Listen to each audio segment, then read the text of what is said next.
क्या प्रेग्नेंट होते ही आपकी जॉब छूट जाएगी? क्या प्रेगनेंसी अनाउंस करते ही कंपनी आपको निकाल सकती है? ये डर कॉमन है, लेकिन इसका जवाब पॉलिसी नहीं, भारतीय कानून देता है।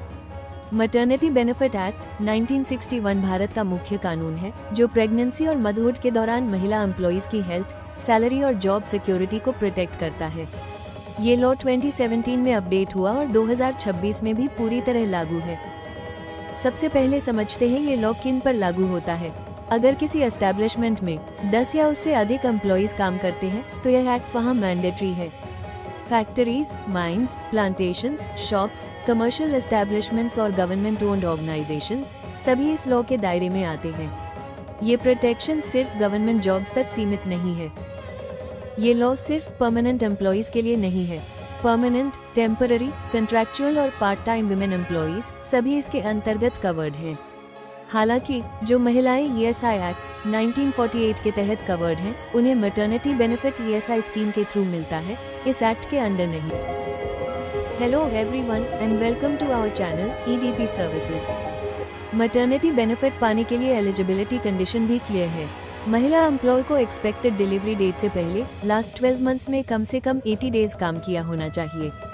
अगर यह कंडीशन पूरी होती है तो एम्प्लॉयर मैटरनिटी बेनिफिट डिनाई नहीं कर सकता। पहले और दूसरे बच्चे के केस में लॉ बहुत क्लियर प्रोटेक्शन देता है। महिला एम्प्लॉय को 26 वीक्स की फुली पेड मैटरनिटी लीव मिलती है। इन 26 वीक्स में से मैक्सिमम 8 वीक्स की लीव डिलीवरी से पहले ली जा सकती है। इस पूरी अवधि में सैलरी देना एम्प्लॉयर की लीगल रिस्पॉन्सिबिलिटी है। तीसरे और उसके बाद के बच्चे के लिए मैटरनिटी लीव की ड्यूरेशन अलग है। ऐसे केसेस में टोटल 12 वीक्स की पेड मैटरनिटी लीव दी जाती है। इन 12 वीक्स में से मैक्सिमम 6 वीक्स की लीव डिलीवरी से पहले ली जा सकती है। मैटरनिटी बेनिफिट सिर्फ चाइल्ड बर्थ तक सीमित नहीं है। अगर कोई वुमन एम्प्लॉय 3 महीने से कम उम्र के बच्चे को अडॉप्ट करती है तो उसे 12 वीक्स की पेड लीव मिलती है। सरेगसी के केस में कमीशनिंग मदर को जिस दिन बच्चा हैंडओवर किया जाता है, उस दिन से 12 वीक्स की पेड मैटरनिटी लीव का अधिकार होता है। लॉ मेडिकल सिचुएशंस को भी क्लियरली कवर करता है। मिसकैरेज या मेडिकल टर्मिनेशन के केस में महिला एम्प्लॉय को इंसिडेंट के बाद 6 वीक्स की पेड लीव मिलती है। ट्यूबेक्टमी ऑपरेशन के बाद 2 वीक्स की पेड लीव भी कानून द्वारा निर्धारित है। अब सबसे इम्पोर्टेंट पॉइंट, प्रेगनेंसी या मैटरनिटी लीव के कारण किसी भी वुमन एम्प्लॉय को टर्मिनेट या डिसमिस करना इलीगल है। प्रेगनेंसी के टाइम जॉब सिक्योरिटी लॉ के थ्रू प्रोटेक्टेड है।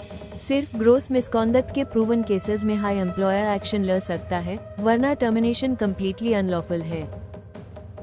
अगर एम्प्लॉयर मैटरनिटी बेनिफिट एक्ट का वायलेशन करता है तो पनिशमेंट भी स्ट्रिक्ट है। एम्प्लॉयर को 3 मंथ से 1 ईयर तक इम्प्रिजनमेंट, 2000 रुपए से 5000 रुपीज तक फाइन या दोनों हो सकते हैं।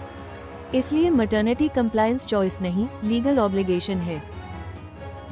विमेन एम्प्लॉइज के लिए अपने लीगल राइट्स जानना बहुत जरूरी है और एम्प्लॉयर्स के लिए मैटरनिटी लॉ फॉलो करना बिजनेस रिस्पॉन्सिबिलिटी के साथ साथ लीगल ड्यूटी भी है। प्रेगनेंसी जॉब का रिस्क नहीं है।